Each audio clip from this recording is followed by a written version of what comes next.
रामायण का दिन रात आप पाठ करते रहे, अगर रामायण से आपने कुछ अपने जीवन में मर्यादाओं को नहीं ढाला, अगर गीता से कर्म पक्ष आपके अंदर जागृत नहीं हुआ, तो गीता और रामायण पढ़ने का क्या फायदा।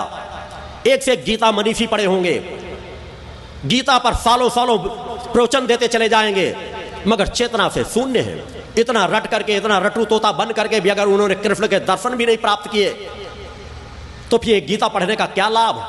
एक आम समाज के लिए तो माना जा सकता है, मगर जो अपने आप को धर्म प्रमुख कह रहे हो, गीता मनीषी कह रहे हो, उन्होंने अगर अपने प्रभु के चरणों के रजकणों का पान नहीं किया, उनका दर्शन नहीं प्राप्त किया, तो धिक्कार है ऐसे गीता मनीषियों को, धिक्कार है ऐसे रामायणियों को।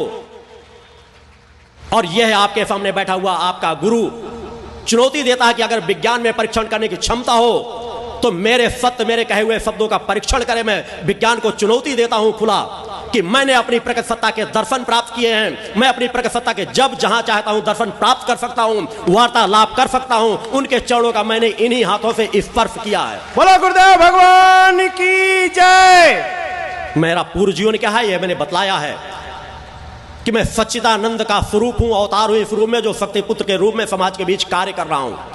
मगर इस जीवन में मैंने साधनाओं का इस जीवन पे ही उपार्जित किया है, और इस जीवन की उपार्जित साधनाओं को ही समाज में उपयोग कर रहा हूं। मैंने इसी शरीर को समाज के बीच तपाया है, हड्डियों के ढांचे में परिवर्तित किया है। मैंने हिमालय और पर्वतों की बात नहीं कहता, अनेकों साधु संत सन्यासियों द्वारा कह दिया जाएगा। मैं समाज के बीच रह करके कहां कहां मैंने साधनाएं की, किस प्रकार से मैं बचपन से जीवन जीता रहा, यह सभी को ज्ञात है। और नहीं जिनको जानकारी ना हो तो मुझसे जुड़े हुए, मेरे जन्म स्थान से जुड़े हुए शिष्य भी यहां मौजूद मिल जाएंगे। मेरे बड़े भाई, जो बड़े भाई कहलाते थे, वो आज मेरे शिष्य बने हुए हैं, क्योंकि मेरे जीवन की बचपन से यात्रा को उन्होंने देखा है, समझा, जाना है, पहचाना है। सत्य को जानने के लिए सत्य की निगाहें होना चाहिए, मगर सत्य की निगाहें इसलिए नहीं आएंगी कि आपने बचपन से धैर्य और धर्म को धारण ही नहीं किया, उस प्रकट सत्ता से प्रेम आपने किया ही नहीं, जो प्रकट सत्ता आपकी जननी है, जो हर पल आपको कृपा लुटाती रहती है, जिसके फलस्वरूप आप यह जीवन जी रहे हैं, एक एक श्वास ले रहे हैं, उस प्रकट सत्ता की दी हुई है।